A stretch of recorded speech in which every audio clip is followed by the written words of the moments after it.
ശാസ്ത്രീയ ഉപനിഷത്ത് പഠനം ക്ലാസ് 292. നമ്മൾ 60ാമത്തെ ഉപനിഷത്തായിട്ട് ശ്വേതാശ്വതരോപനിഷത്താണ് നോക്കുന്നത്. ഇതിൽ അധ്യായം 1 12 മുതൽ 16 വരെയുള്ള മന്ത്രങ്ങളാണ്. ഇതിലും ബ്രഹ്മത്തെപ്പറ്റി തന്നെയുള്ള പരാമർശം തന്നെയാണ്. അല്ലെങ്കിൽ ബ്രഹ്മസാക്ഷാത്കാരവുമായിട്ട് ബന്ധപ്പെട്ടതാണ്. നമുക്കെങ്ങനെ ഈ മായാലോകത്ത് നിന്ന് അതിനെ മറികടന്നിട്ട് യഥാർത്ഥ ബ്രഹ്മത്തിൽ ഇതിൻ്റെ പിന്നിലെല്ലാം കളിക്കുന്ന ആ ശക്തിയിൽ എങ്ങനെ ജയിക്കാമെന്നാണ് പറയുന്നത്. അപ്പോൾ ഇതിൻ്റെ പിന്നിലെ ശക്തി എന്നെല്ലാം പറയുമ്പോൾ നമ്മൾ അത്ര വലിയ കടന്ന് ചിന്തിക്കേണ്ട കാര്യമൊന്നുമില്ല. അല്പമൊന്ന് ചിന്തിച്ചാൽ മനസ്സിലാക്കാവുന്നതേ ഉള്ളൂ. നമുക്കറിയാം, പ്രപഞ്ചം ഉണ്ടായിരിക്കുന്നതിന് മുമ്പിൽ പറഞ്ഞതാണ്, ഏതോ ഒരു, അതായത് സൂക്ഷ്മമായി പോകുമ്പോൾ അതിൻ്റെ രൂപവും ഭാവമെല്ലാം നഷ്ടപ്പെടും. പ്രപഞ്ചം നമ്മളെല്ലാം യഥാർത്ഥത്തിൽ ആറ്റങ്ങളെ കൊണ്ട് നിർമ്മിച്ചതാണ്. ആറ്റത്തിൻ്റെ രൂപം എന്ന് പറഞ്ഞാൽ കാര്യമായിട്ടൊന്നുമില്ല, ഒരു ഗോളം നടുവിലും ബാക്കി ചുറ്റുന്നു. അതിനെ കൊണ്ടാണ് ഈ പ്രപഞ്ചത്തിലൂടെ ഇത്രയും വ്യത്യസ്തമായ വസ്തുക്കളിൽ ഉണ്ടാക്കിയിട്ടിരിക്കുന്നത്. നമ്മളെ അടക്കം ഈ ലോകത്ത് കാണുന്ന എല്ലാം അതിൻ്റെ കളിയാണ്, ആറ്റത്തിൻ്റെ കളിയാണ്. ഈ ആറ്റം എന്ന് പറഞ്ഞാൽ ഇലക്ട്രോൺ പ്രോട്ടോൺ എന്നീ 2 കണങ്ങളാണ്, അതിൻ്റെ കളിയാണ്. ഇലക്ട്രോൺ എന്ന് പറഞ്ഞാൽ ഒരു ഗോളം, ചെറിയ ഗോളം. പ്രോട്ടോൺ എന്ന് പറഞ്ഞാൽ അതിനെക്കാട്ടിയും കുറച്ച് വലുത്. അങ്ങനെ 2 അതുകൂടിയതാണ് ന്യൂട്രോൺ. പിന്നെ ചെറിയ മൈന്യൂട്ട് വേറെയുണ്ട്, പ്രധാനമായിട്ട് ഇലക്ട്രോണും പ്രോട്ടോണും. ഇങ്ങനെ 2 ഗോളങ്ങളെ, നമ്മളെ ഗോലി ഉണ്ടല്ലോ, അതുപോലെയുള്ള 2 ഗോളങ്ങളെ കൊണ്ടുള്ള കളിയാണ് ഈ പ്രപഞ്ചം മുഴുവൻ. ഇനി ഇതെന്തിനെ കൊണ്ടാണ് ഉണ്ടാക്കിയതെന്ന് ശാസ്ത്രലോകത്തിന് മനസ്സിലായില്ല, വിട്ടെറിഞ്ഞു പോയി. കാരണം അതൊന്നും സൂക്ഷ്മമാകുമ്പോൾ പിന്നെ കാണാനും കേൾക്കാനും പറ്റില്ല, നക്കി നോക്കാനും പറ്റില്ല. അങ്ങനത്തെ അവസ്ഥയിലെത്തും. അപ്പം സയൻസിന് എന്തെങ്കിലും ഉപകരണം കൊണ്ടെല്ലാം കാണാനും പറ്റണം, അല്ലെങ്കിൽ എന്തെങ്കിലും രുചിക്കാനോ എന്തെങ്കിലും ചിന്തിച്ച് മനസ്സിലാക്കുന്ന രൂപത്തിലായിരിക്കണം. പക്ഷെ അങ്ങോട്ടേക്ക് പോകുമ്പോൾ അതിൻ്റെ സ്വഭാവം മുഴുവൻ നശിക്കും. അത് അല്പമൊന്ന് ചിന്തിച്ചാൽ മതി, സയൻസ് അറിയുന്നവർ ചിന്തിച്ചാൽ മതി. അപ്പോൾ പിന്നെ അതിനെ കാണാനും കേൾക്കാനും മനസ്സിലാക്കാനും സയൻസിലൂടെ ഒന്നും മനസ്സിലാക്കാൻ പറ്റില്ല എന്നുള്ളതും നമ്മളെ ബുദ്ധി ഉപയോഗിച്ച് മനസ്സിലാക്കിയാൽ മനസ്സിലാക്കാവുന്നതേ ഉള്ളൂ. അപ്പം അങ്ങനെയുള്ള എന്തോ ഒന്നിൽ നിന്നാണ് ഈ പ്രപഞ്ചം ഉണ്ടായിരിക്കുന്നത്. എന്തോ ഒരു ശക്തി, അതിന് രൂപമില്ല, ഭാവമില്ല, ഒരു ഗുണവുമില്ല. അതിനവരൊരു പേരും കൊടുത്തു, ബ്രഹ്മം. ഇത് മനസ്സിലാക്കാൻ വലിയ പാടൊന്നുമില്ല, കാരണം അങ്ങോട്ടെത്തുമ്പോൾ രൂപവും ഭാവവും നശിക്കും. പക്ഷേ നമ്മളെ സയൻസിൻ്റെ പരിധിയിൽ നിന്ന് കടന്നു പോകും. അപ്പോൾ സയൻസിൻ്റെ പരിധിയിലുള്ള സയൻസിന് അപരാസയൻസ് എന്നും അതിൻ്റെ അപ്പുറമുള്ളതിന് പരാസയൻസ് എന്നും വേദം 2ആക്കിയിട്ട് ഡിവൈഡ് ചെയ്തു. ആധുനിക സയൻസിൽ അപരാസയൻസേ ഉള്ളൂ, പരയില്ല. അതിൻ്റെ അപ്പുറം അതിനെ മനുഷ്യനെ കണ്ടെത്താൻ പറ്റാതെ, തിരിച്ചറിയാൻ പറ്റാതെ, കാരണം നമ്മൾ കണ്ണും മൂക്കും എല്ലാം വെച്ചിട്ടല്ലേ നമുക്ക് മനസ്സിലാക്കാൻ പറ്റും, അല്ലെങ്കിൽ വല്ല ഉപകരണവും വെച്ചിട്ട് നോക്കാൻ പറ്റും. അതിനെക്കാട്ടി സൂക്ഷ്മമാകുമ്പോഴും ഉപകരണത്തിൻ്റെ പോലും കണ്ണിൽ പെടാതെ ചെറുതായി മാറുമ്പോൾ പിന്നെന്തില്ല, തിരിച്ചറിയാൻ പറ്റാത്ത അവസ്ഥയാവും. പിന്നെ സയൻസ്, അതിന് യഥാർത്ഥത്തിൽ സയൻസ് അങ്ങനെയുള്ള ഒന്നിനെ കണ്ടെത്തി വെക്കണ്ടായിരുന്നു. അങ്ങനെയൊന്നാണ് പ്രപഞ്ചം ഉണ്ടായി എന്ന് പറഞ്ഞിട്ട് അങ്ങ് വിട്ടാൽ മതിയായിരുന്നു. അതേ ഋഷികളും ചെയ്തിട്ടുള്ളൂ. പക്ഷേ അങ്ങനെ വരുമ്പോൾ അത് തന്നെയാണ് നമ്മളായിട്ട് മാറിയിരിക്കുന്നത്. കാരണം അതിന്ന് വേറൊന്നും എടുത്തിട്ടുണ്ടാക്കാനില്ലല്ലോ, ആദ്യം അതല്ലേ ഉള്ളൂ. സൃഷ്ടിക്കുക എന്ന് പറഞ്ഞാൽ, ഇപ്പം ഞാനൊന്ന് സൃഷ്ടിക്കാന്ന് പറഞ്ഞാൽ വേറെ എന്തോ ഒരു സാധനം എടുത്തിട്ട് ഉണ്ടാക്കുന്നതാണ് സൃഷ്ടി എന്ന് പറയുന്നത്. പക്ഷെ അതിന് സൃഷ്ടിക്കായി പ്രപഞ്ചത്തിൽ വേറൊന്നുമില്ല, അതേ ഉള്ളൂ. പിന്നെ അതിന് തന്നെ മാറിയാനേ പറ്റുള്ളൂ. ആര്? നമ്മളെല്ലാമായിട്ട്, ഈ പ്രപഞ്ചമായിട്ട് നമ്മളെല്ലാമായിട്ട് ഇവിടെയുള്ള എന്തെല്ലാം സയൻസുകളെല്ലാം ഉണ്ടോ അതെല്ലാം അത് തന്നെ മാറില്ല, അതിൽ നിന്ന് തന്നെ ഉണ്ടായതാണ്, അത് തന്നെ മാറിയതാണ്. അതുകൊണ്ട് നമ്മളെല്ലാം അത് തന്നെയാണ്. ആ കാണാനും കേൾക്കാനും പറ്റാത്ത ആ ബ്രഹ്മത്തിൽ നിന്നാണ് നമ്മളെല്ലാം ഉണ്ടായിരിക്കുന്നത്. അപ്പം ഈ കാണുന്ന എല്ലാം എന്താണ്? ബ്രഹ്മമാണ്. പക്ഷെ അതൊരു പ്രത്യക്ഷ രൂപത്തിൽ വന്നിരിക്കുന്നു. അതിനാണ് വിരാട രൂപം എന്ന് പറയുന്നത്. ഈ പ്രപഞ്ചം മുഴുവൻ ഒരു വലിയൊരു വിരാട രൂപത്തിൽ ചിത്രീകരിച്ചിരിക്കുന്നു. ഇത്രയേ ഉള്ളൂ. അതിന് പക്ഷെ നമ്മളെ കാര്യത്തിലൊന്നും തലയിടുന്നില്ല. പക്ഷെ അതൊരു സിസ്റ്റം ഉണ്ടാക്കിയിട്ടിട്ടുണ്ട്. ഇങ്ങനെ ലോകം ഇങ്ങനെ പോകണം, ഒരു സുന്ദരമായ ലോകം ഉണ്ടാകണം, പിന്നെ പൊളിക്കണം, പിന്നെ ഉണ്ടാക്കണം. അതാണ് ബ്രഹ്മം. അപ്പം മനസ്സിലാക്കാൻ വലിയ പാടൊന്നുമില്ല. അപ്പം ഇനി 12 എന്താണ്? ഇത് നമ്മൾ മുമ്പ് കണ്ട തന്നെയാണ്. എന്നാലും പറഞ്ഞുകൊണ്ട് നിന്നാലും മാത്രമേ നമുക്ക് ചിന്തിച്ച് അതിലേക്ക് എത്താൻ പറ്റുകയുള്ളൂ. അതുകൊണ്ടാണ് വേദം ഇങ്ങനെ, ഉപനിഷത്ത് ഇങ്ങനെ പറഞ്ഞുകൊണ്ടിരിക്കുന്നത്. അപ്പോഴേ നമുക്ക് എന്ത് പറ്റുള്ളൂ? അതിനെ ഭാവനയിൽ തെളിഞ്ഞു വരികയുള്ളൂ. അപ്പം 12 പറയുകയാണ്, ഈ പരബ്രഹ്മ പുരുഷോത്തമൻ തൻ്റെ തന്നെ ഹൃദയത്തിൽ അന്തരാമിയായി വസിക്കുന്നു. തൻ്റെ തന്നെ ഹൃദയത്തിൽ, ഈ ഹൃദയമായി മാറിയതും ഈ വ്യക്തിയെ ഞാനായിട്ട് മാറിയതും എല്ലാം അത് തന്നെയാണ്. അത് തന്നെയാണ് ഞാനായിട്ട് മാറിയത്, ഈ പ്രപഞ്ചത്തിലുള്ള എല്ലാമായിട്ട് മാറിയത്. എന്നിട്ട് അത് ഹൃദയത്തിൽ വസിച്ചുകൊണ്ടാണ് അത് എന്ത് ചെയ്യുന്നത്? എല്ലാം എന്നെ കൊണ്ടുള്ള എല്ലാ കർമ്മങ്ങളും ചെയ്യിപ്പിക്കുന്ന, എന്നെ നിയന്ത്രിക്കുന്നത്. അതായത് നമ്മുടെ ശരീരത്തിലെ പ്രോസസ്സർ എന്നത് ഹൃദയത്തിലാണുള്ളത്. അവിടെയാണ് നാഡികൾ മുഴുവൻ കേന്ദ്രീകരിച്ചത്. അതുകൊണ്ടാണ് ഹൃദയത്തിന് പറഞ്ഞത് എല്ലാ നാഡികളും കൺട്രോളിംഗ് സിസ്റ്റം നാഡികളിലൂടെയാണ്. ആ നാഡികളെല്ലാം കേന്ദ്രീകരിച്ചിരിക്കുന്നത് ഹൃദയത്തിലാണ്. അതുകൊണ്ട് അവിടെ അന്തരാമിയായി തിരിക്കുന്നുണ്ട്. അവിടെ നിന്നാണ് ജീവനുള്ള നമ്മളെ ആക്ടിവേറ്റ് ചെയ്യുന്നത്. അല്ലാതെ ഈ ശരീരമല്ല അത് തന്നെയാണെങ്കിലും നമ്മളെ കർമ്മങ്ങളെ, പ്രവർത്തികളെ നിയന്ത്രിക്കുന്നത് ആ ഹൃദയത്തിലിരുന്നു കൊണ്ടാണ്. അപ്പം അവിടെയാണ് നമ്മൾ എന്ത് വേണം? നമ്മളെ പ്രവർത്തികളെ സ്റ്റോപ്പ് ചെയ്യേണ്ടത്. അപ്പോൾ അവിടെ ആ മായയിൽ നിന്ന് മുക്തമാവുകയുള്ളൂ. അതുകൊണ്ടാണ് ഹൃദയത്തിന് പ്രാധാന്യം കൊടുത്തത്. അതുകൊണ്ടാൽ അതിനെ അറിയുന്നതിന് വെളിയിലേക്ക് പോകേണ്ടതില്ല. അതുകൊണ്ട് പറയുകയാണ്, ആ ഈശ്വരനെ മനസ്സിലാക്കാൻ വേണ്ടി, അതാണ് ഈശ്വരൻ, അതാണ് ബ്രഹ്മം. അതിനെ മനസ്സിലാക്കാൻ നമ്മൾ വെളിയിൽ തിരക്കേണ്ട ആവശ്യമില്ല.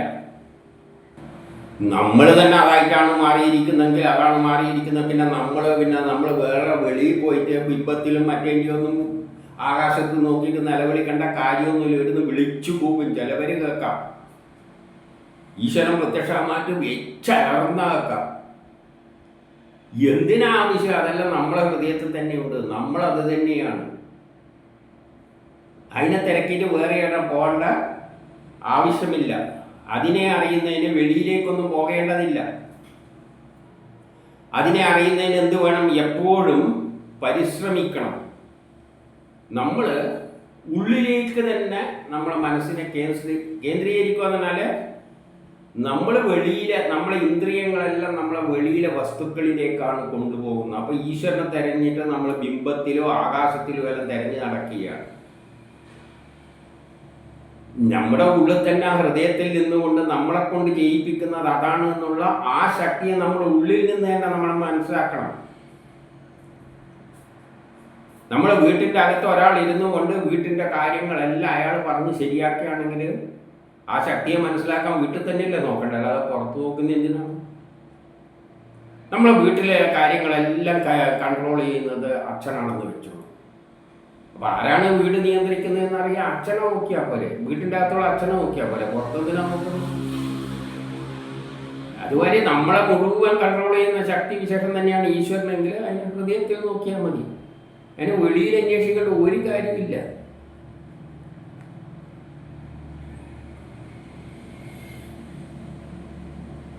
അദ്ദേഹത്തിനുപരിയായി ഒരു വസ്തുവും അറിയുവാനുമായിട്ടില്ല. അതായത് ഉള്ളിലുള്ള ഈശ്വരനെ കാട്ടി വലിയൊരു ഈശ്വരൻ പുറത്തൊന്നുമില്ല. അതിനൊക്കെ കാട്ടി വലുതായിട്ട് പുറമെ എവിടെയുമില്ല. ഹിമാലയത്തിലുമില്ല, ഒരു ചുക്കിലുമില്ല, ഒരു ബിംബത്തിലുമില്ല, ഒരാകാശത്തിലും നോക്കേണ്ട ആവശ്യമില്ല, ഒരു അമ്പലത്തിലും പള്ളിയിലും പോകേണ്ട ആവശ്യമില്ല. നമ്മുടെ ഉള്ളിൽ തന്നെ കിടക്കുന്നുണ്ട്. പുറത്തുള്ളതൊന്നും ഇതിനെക്കാട്ടി വലുതല്ല. നമ്മുടെ ഉള്ളിൽ തന്നെ നോക്കിയാൽ മതി. അദ്ദേഹത്തിനുപരിയായി ഒരു വസ്തുവും അറിയുവാനായിട്ടില്ല. അതിനെക്കാട്ടി വേറെ ഇനി ഏതൊക്കെ വലുതെന്നുണ്ടോ എന്ന് അറിയാൻ ഒന്നുമില്ല. അതാണ് ഏറ്റവും ശ്രേഷ്ഠമായത്. ആ ഏകനെ അറിയുന്നത് കൊണ്ട് തന്നെ ആ ഈശ്വരൻ എന്താണ്? ഏകനാണ്. ഇപ്പൊ ഈശ്വരൻ ഏകനാണ്. നമ്മളെ പഠിപ്പിച്ച് വെച്ചിരിക്കുന്നത് 30 കോടി ദേവതകളുണ്ട് നമുക്ക് എന്നാണ്. അതെല്ലാം ദേവതകളാണ്. ഇത് തന്നെയായി മാറി വന്ന വസ്തുക്കൾക്കാണ് ദേവതകൾ എന്ന് പറയുന്നത്. ഞാനും ദേവതയാണ്, കല്ലും ദേവതയാണ്, മണ്ണും ദേവതയാണ്, അഗ്നിയും ദേവതയാണ്, ഇന്ദ്രനും ദേവതയാണ്, ബ്രഹ്മ വിഷ്ണു സൃഷ്ടി നടത്തുന്ന ഫോഴ്സും സംരക്ഷിക്കുന്ന ഫോഴ്സും എല്ലാം ദേവതകൾ തന്നെയാണ്. അവരൊന്നും ഒരാളെക്കാട്ടിയും വലുതൊന്നുമല്ല. അത് ഈശ്വരനല്ല, ഈശ്വരൻ ഏകനാണ്. ഇതുപോലും വായിച്ചിട്ട് നമുക്ക് മനസ്സിലാക്കാൻ പറ്റിയിട്ടില്ല എന്നുള്ളതാണ് സത്യം. അതിനെ അറിയുന്നത് കൊണ്ട് ആ ഏകനായ അതിനെ അറിഞ്ഞു കഴിഞ്ഞാൽ എല്ലാ ജ്ഞാനവും ലഭിക്കുന്നു. അപ്പോൾ നമുക്ക് എന്താണ് ഏറ്റവും അറിയാനുള്ള ജ്ഞാനം? എന്താണ്? ശാസ്ത്രജ്ഞന്മാർ ഇതെല്ലാം പൊടിച്ചിട്ട് ആറ്റത്തെ ഇലക്ട്രോണിയെല്ലാം കണ്ടെത്തി എന്തിനു വേണ്ടിയിട്ടാണ്? അവർക്ക് പ്രപഞ്ചം ഏതിൽ നിന്നുണ്ടായെന്ന് അറിയാൻ വേണ്ടിയാണ്. ശാസ്ത്രജ്ഞന്മാർ കല്ലും മണ്ണും എല്ലാം പൊടിച്ച് അത് ആറ്റം കൊണ്ടാണ്, ആറ്റം ഇങ്ങനെയാണ്, പിന്നെ ആറ്റം എന്താണെന്ന് നോക്കി, പിന്നെ ഇലക്ട്രോണ് പ്രോട്ടോണ് ഇതെല്ലാം അന്വേഷിച്ച് പിന്നോട്ടേക്ക് പോകാൻ ഏതിനെ കാണാൻ വേണ്ടിയാണ്? ഏതിൽ നിന്നാണോ പ്രപഞ്ചം ഉണ്ടായത് അതിനെ അറിയാൻ വേണ്ടിയാണ്. അത് തന്നെയാണ് ഈ പറയുന്ന ബ്രഹ്മമെങ്കിൽ ആ സത്യം മനസ്സിലാക്കി കഴിഞ്ഞാൽ രൂപവും ഭാവമില്ലാതെ ഒന്നിൽ നിന്നാണ് ഈ ഇലക്ട്രോണും പ്രോട്ടോണും. പക്ഷെ അതൊരു ശക്തി തന്നെയാണ്. പക്ഷേ സയൻസിൻ്റെ പരിധിയിൽ വരുന്നില്ല. കാരണം സയൻസിന് അതിനകത്ത് ഒരു ഉപകരണം വെച്ചും കണ്ടെത്താൻ പറ്റും. അത്രയേ ഉള്ളൂ. അപ്പോൾ അതിനെ അറിഞ്ഞു കഴിഞ്ഞാൽ ബാക്കി എല്ലാത്തിനും അറിഞ്ഞ് അതിൽ കൂടുതലൊന്നും ഇനി അറിയാനില്ല. അപ്പോൾ അതിനെ അറിഞ്ഞു കഴിഞ്ഞാൽ എല്ലാ ജ്ഞാനവും ലഭിക്കുന്നു. അതാണ് എല്ലാറ്റിൻ്റെയും കാരണവും എല്ലാറ്റിൻ്റെയും ആധാരവും. അതാണ് എല്ലാത്തിൻ്റെ കാരണം. അതിനെന്തോ തോന്നി ഒരു പ്രപഞ്ചം ഉണ്ടാക്കണമെന്ന്. അപ്പം കാരണക്കാരനാരാണ്? അത് തന്നെയാണ്. അതിന് തോന്നി ഇലക്ട്രോണും പ്രോട്ടോണും എല്ലാം പിന്നെ ഇങ്ങനെ എല്ലായിട്ട് പ്രപഞ്ചമായി മാറണം. അതുകൊണ്ട് എല്ലാത്തിൻ്റെ ആധാരം ഏത് തന്നെയാണ്? അതിൽ നിന്നാണ്. അത് തന്നെയാണ് ഇതെല്ലാമായിട്ട് മാറിയിരിക്കുന്നത്. മനുഷ്യൻ ഭോക്താവ് എന്ന് പറഞ്ഞാൽ നമ്മുടെ ഉള്ളിലുള്ള ഞാൻ എന്ന ചിന്ത ഉണ്ടാക്കുന്ന ജീവാത്മാവ്. ഭോഗവും ഈ ജഡവസ്തുവും, ഭോഗ്യവും ഈ ജഡവസ്തുവും, നമ്മുടെ ശരീരവും നമ്മിലുള്ള ആത്മാവും, ഞാൻ എന്ന ചിന്ത ഉണ്ടാക്കുന്ന ആ സംഗതിയും കൂടിയതാണ്. ഈ രണ്ടിൻ്റെയും പ്രേരകൻ ഈ ഈശ്വരനാണ്. ഈ ശരീരമുണ്ടായതും അതിൻ്റെ ഉള്ളിലിരുന്നിട്ട് ഞാൻ എന്ന ചിന്ത ഉണ്ടാക്കുന്നതിൻ്റെ പിന്നിലുള്ള ശക്തിയും ആ ഈശ്വരൻ തന്നെയാണ്. ഇതറിഞ്ഞവന് വേറെയൊന്നും അറിയുവാനില്ല. പിന്നെ ഒരു ഈശ്വരനെ പറ്റി അറിയേണ്ട ആവശ്യമൊന്നുമില്ല.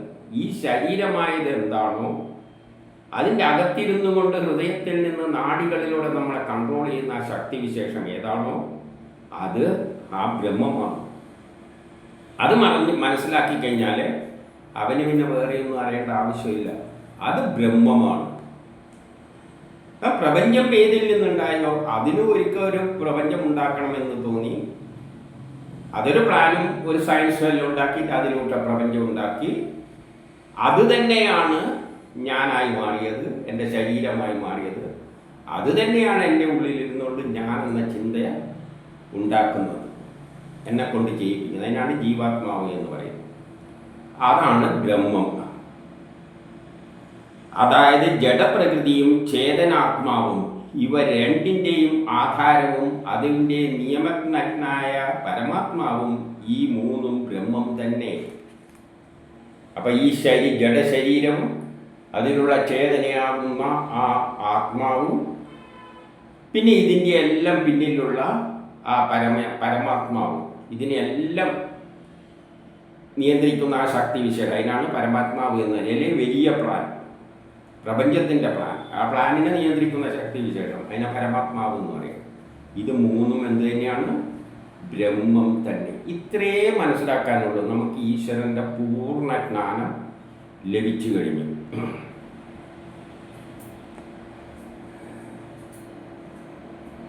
ഇനി 13 താൻ പ്രകടമായ, അതായത് ഞാൻ പ്രകടമായ യോനിയിൽ സ്ഥിതി ചെയ്യുന്ന, ഞാൻ ഏതിൽ നിന്നാണ് വന്നത്? യോനിയിൽ നിന്നാണ്. യോനിയെ നോക്കിക്കഴിഞ്ഞാൽ അതിന് കാര്യമായിട്ടൊന്നുമില്ല. പിന്നെ അതിൻ്റെ അകത്ത് എന്തുണ്ട്? അഗ്നിയുടെ പോലെ രൂപം പോലെയല്ല യോനിയുള്ളത്. പുറത്ത് നോക്കുമ്പോൾ യോനി, നമ്മൾ ജനിക്കുന്ന ഒരു ജനിക്കുന്ന യോനി എന്ന് പറയുന്നത് സാധാരണ ഒരു ജഡശരീരത്തിൻ്റെ ഒരു ഭാഗം. പക്ഷെ അതിൻ്റെ അകത്തൊരു അഗ്നിയുണ്ട്. അതൊരു വലിയ അഗ്നിയുടെ കുണ്ഡമാണ്. ആ അഗ്നികുണ്ഡത്തിലാണ്. പക്ഷെ ആ അഗ്നികുണ്ഡത്തിൻ്റെ സ്വഭാവം ഏതിൽ കാണാനില്ല? യോനിക്ക് കാണാനില്ല. ഈ ഞാനായി മാറേണ്ട ഒരു ജനിതക ഘടന അവിടെ ഉണ്ടാക്കിയെടുക്കുകയാണ്. നമ്മൾ കൃത്രിമമായിട്ടും ശാസ്ത്രലോകം ഒരു മനുഷ്യന്റെ ജനിതഘടന ഉണ്ടാക്കാൻ ചിലപ്പം പറ്റിയേക്കാം. വേറെ ഒന്നിനെ ആശ്രയിക്കാതെ രാസവസ്തുക്കളെ കൊണ്ട്. അല്ലാതെ മനുഷ്യൻ്റെ തന്നെ എടുത്തിട്ട് തിരിച്ചും മറിഞ്ഞും കൂട്ടി യോജിപ്പിച്ചുണ്ടാക്കുന്നത് വലിയ കഴിവല്ല. ഇത് കഴിവ് തന്നെയാണ്, വളരെ സൂക്ഷ്മമല്ല. അതിനെ കണ്ടെത്തി വിവരിക്കുക എന്നെല്ലാം പറഞ്ഞാൽ വലിയ പാട് തന്നെയാണ്. എന്നാലും കൃത്രിമമായിട്ട് ഹൈഡ്രജൻ ഓക്സിജൻ എല്ലാം കൂട്ടിച്ചേർത്തിട്ട് കാർബണും എല്ലാം കൂട്ടിച്ചേർത്തിട്ട് ഇങ്ങനെ ഉണ്ടാക്കുകയാണെങ്കിൽ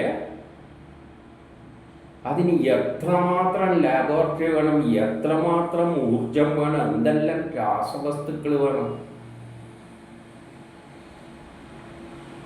ആലോചിച്ച് നോക്കിയ മനുഷ്യൻ്റെ ഒരു ജീന് കൂട്ടിച്ചേർത്ത് ഉണ്ടാക്കുന്ന ഒരു കൃത്രിമമായിട്ടുണ്ടാക്കുന്ന ഒരു ലാബാണെങ്കിൽ എന്തെല്ലാം ഉപകരണങ്ങൾ വേണം. ഇതെല്ലാം ഇവിടെ കിടക്കുകയാണ് ഈ യോനിൻ്റെ അകത്ത്. അത് ഏതിലൂടെയാണ് സംഭവിക്കുന്നത്? അഗ്നിയിലൂടെ. ഊർജമില്ലാതെ ഒന്നും സാധിക്കില്ലല്ലോ. അപ്പോൾ ഒരു അഗ്നികുണ്ഡം അതിൻ്റെ അകത്ത് കിടക്കുന്നു. പക്ഷെ അതറിയുന്നില്ല നമുക്ക്. നമ്മൾ നോക്കുമ്പോൾ ഒരു നിസ്സാരമായ കാര്യം.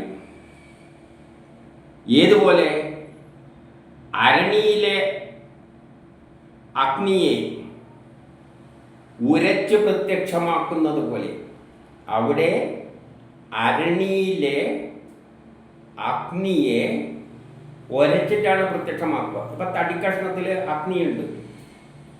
പക്ഷേ അരണി 2 തടി എടുത്തിട്ട് എങ്ങനെ അഗ്നി ഉണ്ടാക്കുക?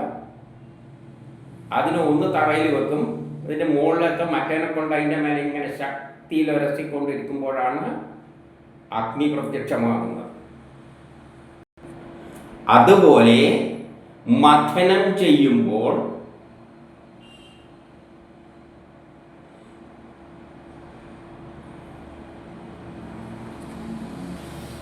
ഇന്ധനരൂപമാകുന്ന തൻ്റെ സ്ഥാനത്ത് നിന്ന് അത് ഉദിച്ചുയരുന്നു, ജ്വലിച്ചുയരുന്നു. അപ്പോൾ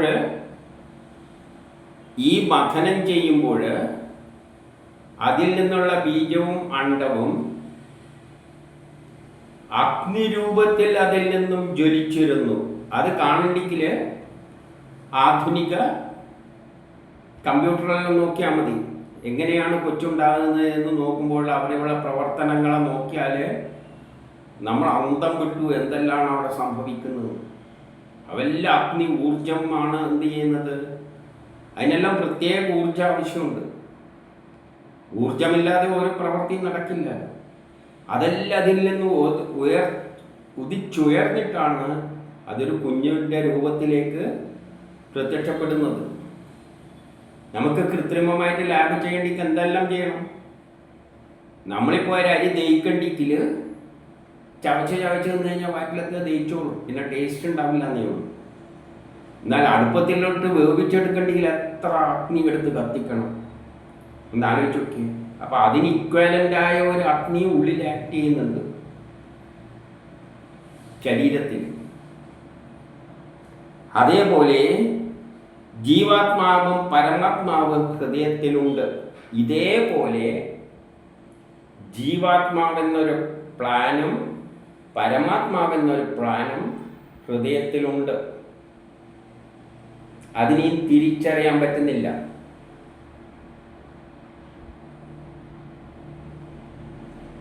നമുക്കിതൊന്നും അകത്തുനിന്ന് നടക്കുന്നതൊന്നും നമുക്കറിയില്ല. നമ്മൾ സയൻസ് പഠിച്ച ഡോക്ടർമാർക്കെല്ലാം അറിയാം, പക്ഷേ നമുക്ക് അതറിയില്ല.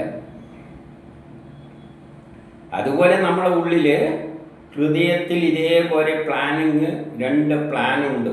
ഒരു വീട്ടിൻ്റെ പ്ലാന് പോലെ, പ്രപഞ്ചത്തിൻ്റെ പ്ലാൻ പോലെ. പ്രപഞ്ചത്തിനൊരു പ്ലാനുണ്ട്. നമ്മൾ വീട് പ്ലാൻ വെക്കുമ്പോൾ അവിടെ കൊണ്ടു കൊടുത്തു കഴിഞ്ഞാൽ അവരത് നോക്കും. അവർ നിശ്ചയിച്ച പ്ലാൻ അനുസരിച്ച് തന്നെയാണോ ഇത് വരച്ചിരിക്കുന്നത്, അല്ലെങ്കിൽ അപ്രൂവൽ കിട്ടില്ല. അപ്പോൾ ഇതിൻ്റെ ഒരു മാസ്റ്റർ പ്ലാൻ അവിടെയുണ്ട്. വരക്കുന്നത് അതിനനുസരിച്ചായിരിക്കണം. അതുപോലെ പ്രപഞ്ചത്തിനൊരു പ്ലാനുണ്ട്. പ്രപഞ്ചത്തിൻ്റെ ഒരു ചെറിയ കർമ്മമാണ് നമ്മൾ ചെയ്യുന്നത്. അപ്പം നമ്മളെ പ്ലാന് പ്രപഞ്ചത്തിൻ്റെ പ്ലാനുമായിട്ട് മാച്ചായിരിക്കണം. ആ പ്രപഞ്ചത്തിൻ്റെ പ്ലാനിനാണ് പരമാത്മാവ് എന്ന് പറയുന്നത്. ആ പരമാത്മാവ് നമ്മളെ ഹൃദയത്തിലുണ്ട്. ഒരു കോടതിയിൽ സിവിൽ കേസാണെങ്കിൽ സിവിൽ കേസിൻ്റെ ബുക്ക് അവിടെ ഉണ്ടെങ്കിലും യഥാർത്ഥ എല്ലാം കൂടിയ ബുക്കും അവിടെ പിന്നിൽ എവിടെയോ ഉണ്ട്, ലൈബ്രറിയിൽ എവിടെയോ ഉണ്ട്. അതിൻ്റെ ഒരു കുറച്ചെടുത്തിട്ടാണ് സിവിലുകാർ കൈകാര്യം ചെയ്യുന്നത്, കുറച്ചെടുത്തിട്ടാണ് ക്രിമിനലുകാർ കൈകാര്യം ചെയ്യുന്നത്. അതുപോലെ നമ്മൾ പ്രപഞ്ചത്തിൻ്റെ പ്ലാനിൻ്റെ ഒരംശം എടുത്തിട്ടാണ് നമ്മൾ കർമ്മം ചെയ്യുന്നത്. അപ്പോൾ ആ പ്രപഞ്ചവുമായിട്ട് ബന്ധപ്പെട്ടാണ് നമ്മളെ പ്ലാനുള്ളത്. നമുക്കതിൽ നിന്ന് മാറാൻ പറ്റില്ല. അപ്പം ആ പ്ലാനിനാണ് ജീവാത്മാവ് എന്ന് പറയുന്നത്. അതിൻ്റെ പിന്നിൽ എന്ത് വെക്കുന്നുണ്ട്? പരമാത്മാവെന്ന പ്രപഞ്ചത്തിൻ്റെ പ്ലാനും ഉണ്ട്. അതിലൂടെയാണ് ആ പരമാത്മാവ് ആക്ട് ചെയ്യുന്നത്. അല്ലാതെ നമ്മൾ ഇതൊന്നും നിസ്സാര കാര്യങ്ങൾ. എന്തുകൊണ്ടാണ് പറയുന്നതെന്ന് വെച്ചാൽ, മരത്തിൽ തടിയിൽ അഗ്നി ഉണ്ടോ എന്ന് നമുക്ക് എങ്ങനെ അറിയാം? തടിയിൽ അഗ്നി ഉണ്ടെങ്കിൽ ആ തടി കത്തിപ്പോകണ്ടേ. പക്ഷെ എപ്പോഴാണ് ഇത് വരുന്നത്? അതിലുള്ളതിനെ നമ്മൾ അതുപോലെ തന്നെയാണ് കൊച്ചിനെ ഡെവലപ്പ് ചെയ്തെടുക്കുന്നത്. അതേപോലെ 2 പ്ലാൻ ഹൃദയത്തിലുണ്ട്.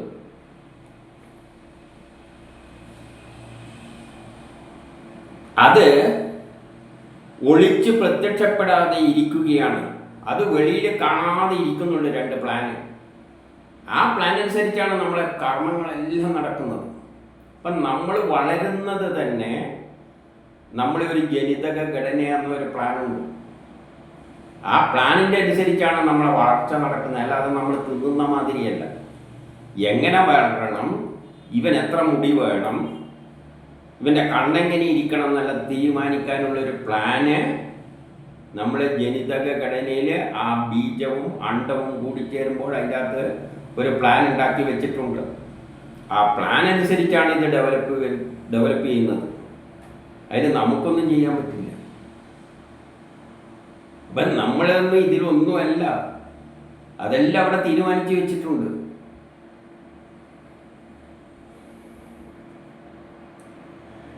അപ്പോൾ അത് ഒളിച്ച് ആ പ്ലാന് നമ്മളെ ഹൃദയത്തിൽ ഇരിക്കുന്നുണ്ട്. നമ്മളിനി എങ്ങനെ ആക്ട് ചെയ്യണം, നമ്മൾ വലുതായി കഴിഞ്ഞ് കഴിഞ്ഞാൽ എന്തെല്ലാം കർമ്മങ്ങൾ എപ്പം ചെയ്യണം എന്നുള്ളൊരു പ്ലാന് നമ്മളെ ഹൃദയത്തിലുണ്ട്. അതാണ് ജീവാത്മാവും. അത് പ്രപഞ്ചത്തിൻ്റെ പ്ലാന് പരമാത്മാവും അവിടെ ഹൃദയത്തിലുണ്ട്. പക്ഷേ അത് ഒളിച്ചാണ് ഇരിക്കുന്നത്. എന്നാൽ ഓം എന്ന ജപത്തിലൂടെ സാധന ചെയ്താൽ ഈ ശരീരത്തിൽ തന്നെ അതിനെ സാക്ഷാത്കരിക്കാം. എന്നാൽ നമ്മളെപ്പോഴും ഓം എന്ന മന്ത്രം ജപിച്ചുകൊണ്ട് ഇരുന്ന് കഴിഞ്ഞാൽ അതിനെ സാധിപ്പിച്ചെടുക്കാം. ഒരു ഉദാഹരണ സഹിതം പറഞ്ഞു തരികയാണ് എങ്ങനെയാണ് അഗ്നി ഉണ്ടാക്കുന്നത് എന്നുള്ളത് പോലെ.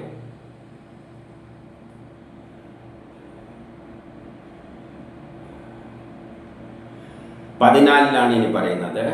അഗ്നിയെ 2 അരണിത്തടി കൊണ്ട് കടഞ്ഞ് പ്രകടമാക്കുന്നത് പോലെ, 2 അരണിയുടെ കമ്പെടുത്തിട്ട് ഒരസിയിട്ട് അഗ്നിയെ പ്രകടമാക്കുന്നത് പോലെ ആ പരമാത്മാവിനെ പ്രാപിക്കാൻ, ഉള്ളിലുള്ള ആ പരമാത്മാവിനെ, ബ്രഹ്മത്തെ പ്രാപിക്കാൻ എന്ത് ചെയ്യണം? ശരീരത്തെ അടിയിലെ തടിയായും, നമ്മളെ ഈ ശരീരത്തെ അടിയിലെ തടിയ പോലെ കാണണം. അതങ്ങനെ തറയിൽ വെക്കണം.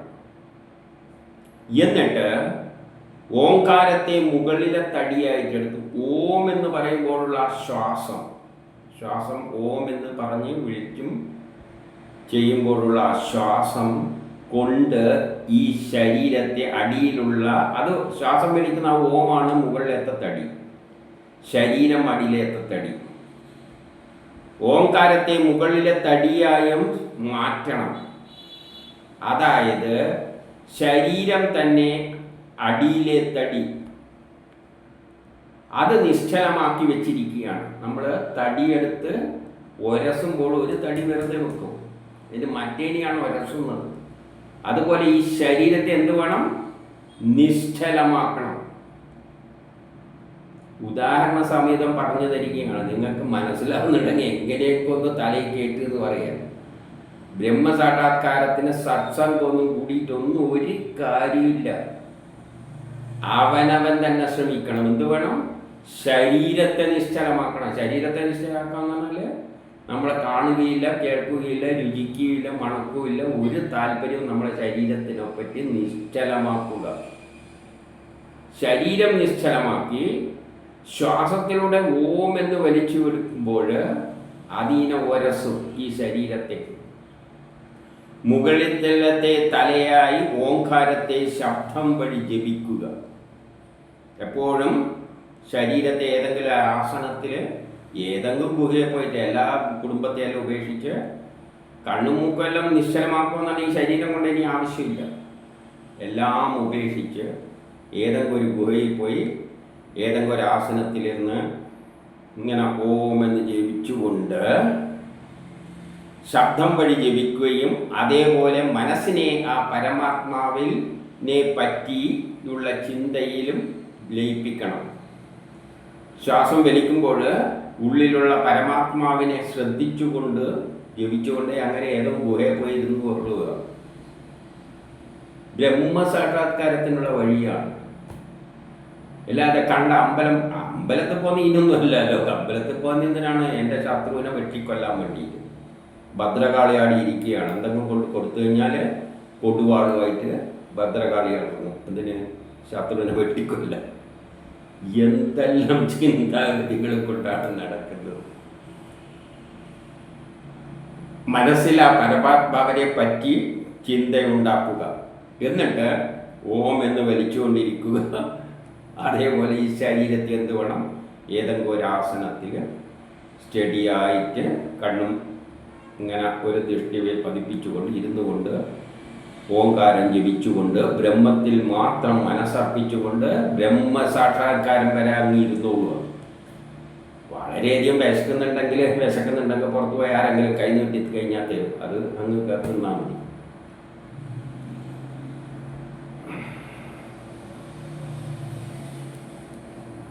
ഇപ്രകാരമുള്ള മഥനരൂപമായ ധ്യാനത്താൽ സാധകൻ വിറകിൽ ഒളിച്ച അഗ്നി പോലെ തൻ്റെ ഹൃദയത്തിൽ ഒളിച്ചിരിക്കുന്ന പരബ്രഹ്മ പരമേശ്വരനെ പ്രത്യക്ഷമാക്കുന്നു മനസ്സിൽ.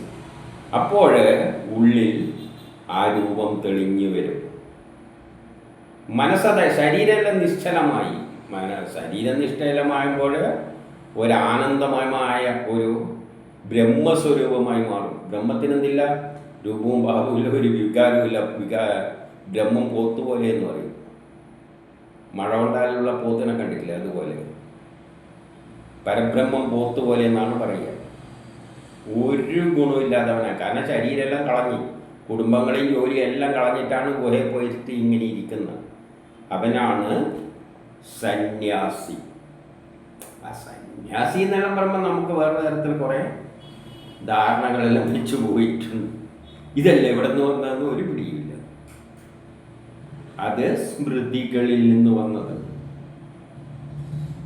വേദം അതിൽ നിന്ന് എത്രയോ അന്തരമാണ്. ഇനി 15 എള്ളിൽ എണ്ണ പോലെ. എള്ളിൽ എന്തുണ്ട്? എണ്ണയുണ്ട്, നമ്മൾ കാണുന്നുണ്ട്. തൈരിൽ വെള്ളം പോലെ. തൈര് എടുത്തു കഴിഞ്ഞാൽ അതിനകത്ത് വെണ്ണയുണ്ടെന്ന് നമുക്ക് നോക്കാൻ പറ്റും. അതുപോലെ ഉണങ്ങി വരേണ്ട നദിയുടെ അടിയിൽ എന്തുണ്ട്? സുഷിരങ്ങളിൽ വെള്ളമുണ്ട്. നദി ഉണങ്ങി വരണ്ടിട്ടുണ്ട്, പക്ഷേ കുറേ കളിച്ചു നോക്കി അടിയിൽ കുറച്ച് അവിടെ ഇവിടെ വെള്ളം കാണും. പോലെയും അരണിയിൽ അഗ്നി പോലെയും ഒളിഞ്ഞിരിക്കുന്ന നമ്മുടെ ഹൃദയത്തിലെ പരമാത്മാവിനെ സാധകൻ വിഷയങ്ങളിൽ വിരക്തനായിട്ട്, ഇപ്പം നമ്മളിൽ ഉള്ളിലുള്ള പരമാത്മനെ സാധിപ്പിക്കാൻ എന്ത് വേണം? വിഷയങ്ങളിൽ നിന്നും വിരക്തനാകണം. എല്ലാം പറഞ്ഞുകൊണ്ട് വരുന്നത് അവസാനം അതിൽ തന്നെയാണ്. എന്താണ്? വിരക്തി ഉണ്ടാകണം. ഈ ലോകത്തോട് തന്നെ വിരക്തി ഉണ്ടാകണം.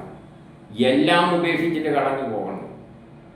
ഉടുതുണി അടക്കം കളഞ്ഞിട്ട് ഈ ബ്രഹ്മസാക്ഷാത്കാരത്തിന് എവിടെയും പോയിരുന്നിട്ട് ഓം എന്ന് ജയിച്ചുകൊണ്ട് വല്ല പത്മാസനത്തിലോ ഇരുന്നു കൊണ്ടിരുന്നു കഴിഞ്ഞാൽ ബ്രഹ്മസാക്ഷാത്കാരം നേടാം. വിഷയത്തിൽ വിരക്തനായി സദാചാര നിരതനായി, പിന്നെ സദാചാര നിരതനും സത്യഭാഷണത്തിലൂടെ, സത്യം എന്ന് പറഞ്ഞാൽ ബ്രഹ്മമാണ്, സത്യഭാഷണം എന്ന് പറഞ്ഞാൽ ബ്രഹ്മത്തെ പറ്റിയുള്ള ചിന്ത മാത്രം, എന്നീ തപസ് വഴി അദ്ദേഹത്തെ ധ്യാനിച്ച് കൊണ്ടിരുന്നു കഴിഞ്ഞാൽ ആ പരമാത്മാവിനെ പ്രാപിക്കാം. അപ്പം ബ്രഹ്മസാക്ഷാത്കാരത്തിന് ഇതേ വഴിയുള്ളൂ. വിരക്തി ഉണ്ടാക്കിയെടുക്കുക, എല്ലാം കളഞ്ഞു കെട്ടിപ്പോവുക, ഏതെങ്കിലും ഗുഹയിലാറ്റം പോയിരിക്കുക. ഹിമാലയത്തിൽ പോകുന്നതാണ് നല്ലത്. ഏതോ പത്മാസനത്തിൽ ഇരുന്നിട്ട് പിന്നെ ശരീരത്തെ മുഴുവൻ ഒരു ഉപയോഗമില്ലാതാക്കി മാറ്റി ആസനത്തിൽ ഇരുന്നുകൊണ്ട് മനസ്സിനെ ഇങ്ങനെ കോൺസെൻട്രേറ്റ് ചെയ്ത് കഴിഞ്ഞാൽ ഈ സംസാര ചക്രത്തിൽ നിന്ന് മാറാം. പിന്നെ ഈ ജനന മരണം ഉണ്ടാവില്ല. ഈ ജീവിതത്തിൽ കഷ്ടപ്പാടേ ഉള്ളൂ, സുഖം കിട്ടാൻ പോകുന്നില്ല എന്ന് ഉപനിഷത്ത് തീർത്തു പറഞ്ഞിരിക്കുന്നു. ഇത് നരകിക്കുന്ന ഒരു ജീവിതമാണ്. പക്ഷേ സുന്ദരമായ ഒരു ലോകം ഉണ്ടാക്കുന്നുണ്ട്. അതിനു വേണ്ടിയിട്ടാണ് നമ്മളെ സൃഷ്ടിച്ചിരിക്കുന്നത്. അതിനു വേണ്ടി പാടുപെട്ടുകൊള്ളുക, അല്ലാതെ വേറെ വഴിയൊന്നും ലയിൽ നിന്ന് ആരും രക്ഷപ്പെടാൻ പോകുന്നില്ല. രക്ഷപ്പെടാനുള്ള ഒരു വഴി എല്ലാം കളഞ്ഞു കെട്ടി പോയിക്കൊള്ളുക. ഇനി 16 ആത്മവിദ്യയും തപവും അദ്ദേഹത്തെ പ്രാപിക്കുവാനുള്ള മൂല സാധനങ്ങളാകും. ഈ തത്വം മനസ്സിലാക്കിക്കൊണ്ട് തപസ്സനുഷ്ഠിക്കുക. അതിനായിക്കൊണ്ട് മനസ്സിനെ അതിനായിക്കൊണ്ട് ഒരുക്കിക്കൊണ്ടിരിക്കുക. തപസ് ചെയ്യുക എന്ന് പറഞ്ഞാൽ അതിനെപ്പറ്റി തന്നെ ചിന്തിച്ച്, ഏതൊരു കാര്യമാണോ നേടേണ്ടത് അതിനെപ്പറ്റി ചിന്തിച്ചു പോകുന്നതിനാണ് തപസ് എന്ന് പറയുന്നത്. ഇവിടെ എന്തിനു വേണ്ടിയാണ്? ബ്രഹ്മസാക്ഷാത്കാരത്തിന് വേണ്ടി. പാലിൽ നെയ്യ് സർവത്ര വ്യാപിച്ചിരിക്കുന്നത്, പാലിൽ നിന്നാണ് നെയ്യ് എടുക്കുന്നത്. അതെവിടെയുണ്ട്? പാലിൽ സർവത്ര വ്യാപിച്ചിരിക്കുന്നത് പോലെ സർവത്ര അന്തരാമിയായ പരമേശ്വരൻ, ആ പരമേശ്വരൻ എവിടെയുണ്ട്? അത് തന്നെയാണ് ഈ പ്രപഞ്ചത്തിലെ എല്ലാമായിട്ട് മാറിയത്. അത് എല്ലായിടത്തും ഉണ്ട്. ഈ ശരീരം തന്നെ അതാണ്. പരമേശ്വരനെ സാധനകൻ മനസ്സിലാക്കണം. അത് എല്ലായിടത്തും വ്യാപിച്ചെടുക്കുന്നത് ആ ഒരൊറ്റ ബ്രഹ്മമാണ്. ഈ എല്ലാം നമ്മൾ ഈ കാണുന്ന രൂപത്തിലെല്ലാം അത് മായയാൽ പ്രകടമായതാണ്. പക്ഷെ എല്ലാത്തിലും ഉള്ളത് ആ നിർഗുണമായ ബ്രഹ്മമാണ്. ഇപ്പം സയൻസ് പഠിച്ചവർക്ക് ഈ ശരീരം ഇതിനെ കൊണ്ടാണ് നിർമ്മിച്ചതെന്ന് ചോദിച്ചു കഴിഞ്ഞാൽ അവൻ കെമിസ്ട്രിയിലത് ഇലക്ട്രോണും പ്രോട്ടോണും കൊണ്ടാണ്, എനർജിയും. പക്ഷെ നമുക്ക് ഈ ശരീരം കാണുമ്പോൾ ഇത് ഇലക്ട്രോണും പ്രോട്ടോണും ആണെന്ന് ചിന്തിക്കാൻ പറ്റുമോ? കെമിസ്ട്രി എല്ലാം പഠിച്ച തന്നെ. പക്ഷെ ഇത് ഇലക്ട്രോണും പ്രോട്ടോണും കൊണ്ടുണ്ടാക്കിയതാണ് എന്ന് നമുക്ക് സയൻസിലൂടെ നോക്കുമ്പോൾ മനസ്സിലാവുന്നുണ്ട് ഇലക്ട്രോണും പ്രോട്ടോണും കൊണ്ടുണ്ടാക്കിയതാണ്. പക്ഷേ നമ്മളാകെ കൺഫ്യൂഷനായിരിക്കും എല്ലാതെ നിലയിൽ ചിന്തിക്കുമ്പോൾ. ഈ ഇലക്ട്രോണും പ്രോട്ടോണും ഈ പ്രപഞ്ചം എല്ലാം ഉണ്ടാക്കിയെന്ന് നമുക്ക് ഉൾക്കൊള്ളാൻ പറ്റില്ല. അതിന് സമാനം തന്നെയാണ്. അതിൻ്റെ സൂക്ഷ്മമായ ബ്രഹ്മത്തിൽ നിന്നാണ് ഈ ശരീരം എല്ലാം ഉണ്ടാക്കിയിരിക്കുന്നത് മനസ്സിലാക്കാൻ. പക്ഷേ ഇലക്ട്രോണും പ്രോട്ടോണും പലതുണ്ട്. അതുകൊണ്ട് എൻ്റെയിലുള്ള ഇലക്ട്രോണും പ്രോട്ടോണും എല്ലാം വേറെ ഉള്ളത്. അപ്പം രണ്ടും രണ്ട് തന്നെയാണ്. പക്ഷേ ബ്രഹ്മം എന്ന് പറഞ്ഞാൽ അതിൻ്റെ അപ്പുറമുള്ള ഏകനായ ബ്രഹ്മമാണ് ഇതെല്ലാമായിട്ട് മാറിയത്. അപ്പം അത് തന്നെയാണ് ഞാനും, അത് തന്നെയാണ് എല്ലാം എന്നുള്ള ചിന്തയിലേക്ക് പോകുക എന്ന് വെച്ചാൽ കുറച്ച് പാട് തന്നെയാണ്. ആ നിലയിൽ നമ്മൾ എത്തും. ബ്രഹ്മസാക്ഷാത്കാരത്തിലോട് എത്തുമ്പോൾ അപ്പോഴും അതെപ്പോഴേ ഉണ്ടാവുള്ളൂ? നമ്മൾ വിരക്തി വരുമ്പോൾ. വിരക്തി എപ്പോഴേ വരികയുള്ളൂ? നമ്മളെ ജോലി തീരുമ്പോൾ. നമ്മളെ സൃഷ്ടിച്ചിരിക്കുന്ന കർമ്മം ചെയ്യാനാണ്, കഷ്ടപ്പെടുത്താൻ വേണ്ടിയാണ്. അത് ചെയ്ത് തീർത്ത് കഴിഞ്ഞാൽ ഈ ജന്മത്തിൽ തീർന്നാലും ബാക്കി അടുത്ത ജന്മത്തിലുണ്ടെങ്കിൽ അതും ചെയ്ത് തീർത്തേ പറ്റൂ. എപ്പോൾ തീരുന്നോ പിന്നെ നമ്മളുടെ ആഗ്രഹം ഉണ്ടാവില്ല. അപ്പോൾ നമ്മൾ വിരക്തി വന്നിട്ട് ഈ ചിന്തയായിട്ട് മാറും. നമ്മൾ ഒരാഗ്രഹം ഇല്ലാതെ വരുമ്പോഴാണ് വിരക്തി എന്ന് പറയുന്നത്. അപ്പോഴാണ് നമ്മൾ ഈ അവസ്ഥയിലേക്ക് മനസ്സ് ഈ അവസ്ഥയിലേക്ക് ഓട്ടോമാറ്റിക്കായിട്ട് മാറും. അല്ലാതെ കൃത്രിമമായിട്ട് നമ്മൾ പാടുപെട്ടുകൊണ്ടൊന്നും അതുണ്ടാക്കിയെടുക്കാൻ പറ്റില്ല. ഇതാണ് ഉപനിഷത്തിൽ സർവത്ര പറഞ്ഞിരിക്കുന്ന ബ്രഹ്മം. ഉപനിഷത്തിൽ എല്ലായിടത്തും എവിടെയോ ബ്രഹ്മത്തെപ്പറ്റി പറയുന്നുണ്ടോ അതെല്ലാം ഈ ഒരു സംഗതി തന്നെയാണ്, അല്ലാതെ വേറെയൊന്നുമല്ല. എല്ലാ ഉപനിഷത്തിലും തിരിച്ചും മറിച്ചും എല്ലാം പലതരത്തിലും നമ്മൾക്ക് തലയിൽ കയറാൻ വേണ്ടിയിട്ട് പറഞ്ഞു തരുന്നുണ്ട്. നമുക്കും ഈ ഇലക്ട്രോണും പ്രോട്ടോണും കൊണ്ടാണ്, ഞാൻ കെമിസ്ട്രി പഠിച്ചു തന്നെയാണ്, പക്ഷേ ഈ പ്രപഞ്ചത്തിലുള്ള എല്ലാ ഇലക്ട്രോണും പ്രോട്ടോണാണെന്ന് എനിക്ക് ചിന്തിക്കാനും പറ്റില്ല. സയൻസിലോട്ട് ചിന്തിക്കുമ്പോൾ എനിക്കറിയാം അത് ആറ്റമായി, ആറ്റം ഇങ്ങനെ കൂടി ചേർന്ന് ഇതെല്ലാമായിട്ട് പരീക്ഷയ്ക്ക് എഴുതി വെക്കും, അതിനൊന്നും കുഴപ്പമൊന്നുമില്ല. പക്ഷേ സാധാരണ നിലയിൽ എല്ലാ ഇലക്ട്രോണും പ്രോട്ടോണാണെന്ന് ചിന്തിക്കുക എന്ന് വെച്ച് കഴിഞ്ഞാൽ, ആ മീനിങ്ങിൽ ചിന്തിക്കുക എന്ന് വെച്ചാൽ ഇമ്പോസിബിളാണ്. അല്ലാതെ ഈ മോണിറ്റർ എന്ന് പറഞ്ഞാൽ ഇലക്ട്രോണും പ്രോട്ടോണാണ്, ഈ കീബോർഡ് ഇലക്ട്രോണും പ്രോട്ടോണാണ്, ഈ പേന ഇലക്ട്രോണും പ്രോട്ടോണാണ്, അപ്പുറത്ത് നിൽക്കുന്ന ആള് ഇലക്ട്രോണും പ്രോട്ടോണാണ് എന്നെല്ലാം പറഞ്ഞു കഴിഞ്ഞാൽ അങ്ങനെ ചിന്തിക്കാൻ നമുക്ക് പറ്റും. യഥാർത്ഥത്തിൽ സത്യം അത് തന്നെയാണ്, എല്ലാ ഇലക്ട്രോണും സെയിമാണ്. പലയിടത്ത് ഇപ്പം കല്ലെടുത്തിട്ട് വട്ടത്തിൽ വെച്ചാൽ കിണറാവും, നീളത്തിൽ വെച്ചാൽ മതിലാവും, എല്ലാം കല്ല് തന്നെ. പക്ഷെ കല്ലാണെന്ന് നമുക്ക് ചിന്തിക്കാൻ പറ്റും. ആ നിലയിൽ നമ്മൾ മായയിലകപ്പെട്ടു പോയി. വ്യത്യസ്ത ഗുണങ്ങൾ നമ്മൾ കാണുകയും കേൾക്കുകയും ചെയ്യുന്നതിനനുസരിച്ച് ഗുണങ്ങൾ നമ്മളെ മനസ്സിനെ സ്വാധീനിക്കുക. അതിൽ നിന്ന് മുക്തമാകണം. അപ്പോൾ ഇത് തന്നെയാണ് ഉപനിഷത്തിൽ പറഞ്ഞിരിക്കുന്ന ബ്രഹ്മം. കുറച്ച് ഒറ്റയ്ക്കിരുന്നിട്ടൊന്ന് ചിന്തിച്ചു നോക്കുക, വളരെ എളുപ്പത്തിൽ പിടികിട്ടും.